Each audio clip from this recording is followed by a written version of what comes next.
저는 그 국민연금 개혁을 이야기하면서 제발 국민연금이 고갈될 수 있고 국민연금이 고갈되면 지금 젊은이들은 돈만 내고 못 받는다 이런 공갈 협박 좀 안 했으면 좋겠다. 연금 얘기하면서 그런 공갈 협박은 정말 너무 그 문제가 많은 발언이다. 저는 그렇게 생각을 하고 있습니다. 먼저 우리 주은선 교수님, 우리나라가 이제 1970년에는 뭐 100만이 태어났고 지난해에는 이제 23만이 태어난 정도로 이제 출생률 관련해서 인구 구조 관련해서 걱정들을 많이 하잖아요. 물론 뭐 그런 걱정 안 할 수 없죠. 왜냐하면 그 연금을 돈을 내는 사람은 적은데 받은 사람이 많아지기 때문에 그래서 그 걱정은 안 할 수가 없다. 그래서 제가 오늘 그 교수님 내신 자료를 보다가 좀 다가왔던 게 EU나 프랑스 쪽 예를 들었어요. 그러면서 목적세 관련된 말씀을 하시는 것 같은데 목적세에 대해서는 어떻게 생각하십니까?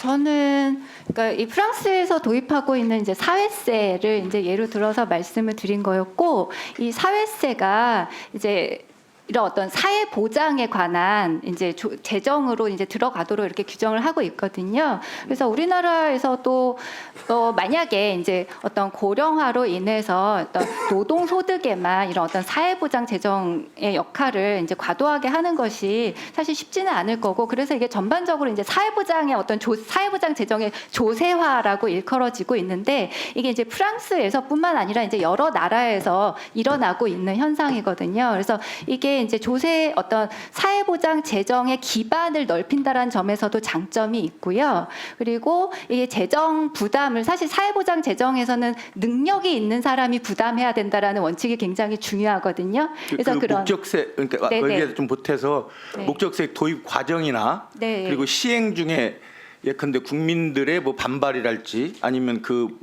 세 도입에 그 세를 갖다 연금에다가 주는 것에 대해서 어떤 그 국민들을 어떻게 설득을 해왔나 이런 부분도 함께 말씀 좀 해주시죠. 어떻게 설득을 해왔는가?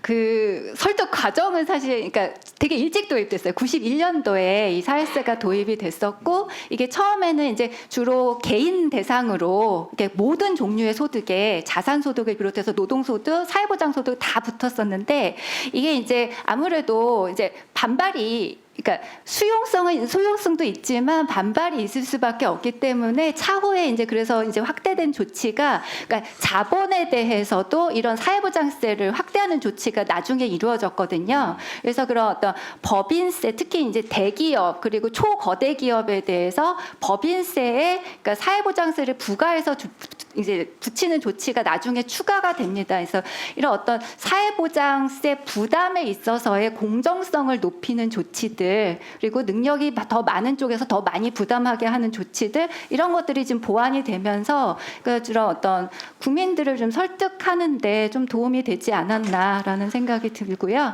그리고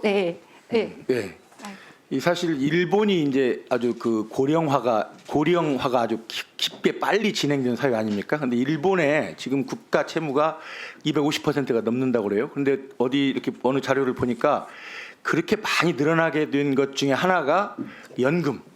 그걸 국가 재정으로 그냥 준 것 때문에 그런 건데, 우리도 그런 데에서 이제 국가가 빚쟁이가 되지 않으려면 적절한 그 EU나 이런 프랑스나 이런 나라 유럽처럼 목적세를 도입해야 되겠는데, 그런 부분에 대해서 좀 관심을 가지고 더 연구를 해주셨으면 좋겠다라는 말씀 드리고요.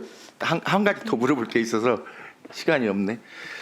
그 출산 크레딧 관련인데요. 우리나라 이제 외국하고 몇 군데 이 OECD하고 비교를 해보니까 한국, 스웨덴, 독일, 프랑스, 일본 이렇게 비교를 해봤습니다. 근데 이제 그 다른 나라들은 대개 국고에서 100% 출산 크레딧을 줘요. 근데 우리나라는 이제 국고에서 30%, 기금에서 70% 이렇습니다.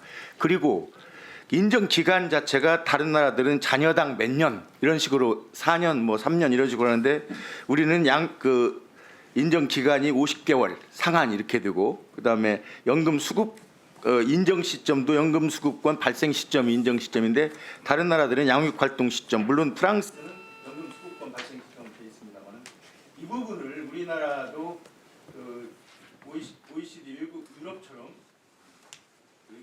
그런 식으로 운영을 할 수 있게 하려면 이 지급 시점이랄지 인정 기간이랄지 이런 부분을 어떻게 좀 계획해 나가야 될지 우리 유시원 의원님. 예, 그 말씀 주신 대로 그런 재원 부분이나 인정 기간 그리고 지원 시점 관련해서는 그 여야 위원님들이 제안했습니다. 그래서 재원 부분은 국고 부담 비중을 어쨌든 지금보다는 높여 나가야 된다라는 데 대해서 어느 정도 합의가 있고 인정 기간도 외국에 준하는 뭐 첫째부터 뭐 2년 이상 주고 상한도 없애자라는 데 대해서도 많은 법안이 좀 공통점을 가지고 있는 것 같습니다. 그리고 지금 사후 지원 방식이 어쨌든 미래 세대의 부담으로 귀착될 수 있기 때문에 그 부분을 좀 그 사유 발생 시점에 사전 지원 형태로 바꾸자라는 데 대해서도 합의점이 있는 것 같아서 이 부분은 좀 앞으로 좀 추진이 되기 쉽지 않을까 그런 생각을 갖고 있습니다. 한 가지 특수고용 특고인들 있잖아요. 특수고용 예. 근로자. 예.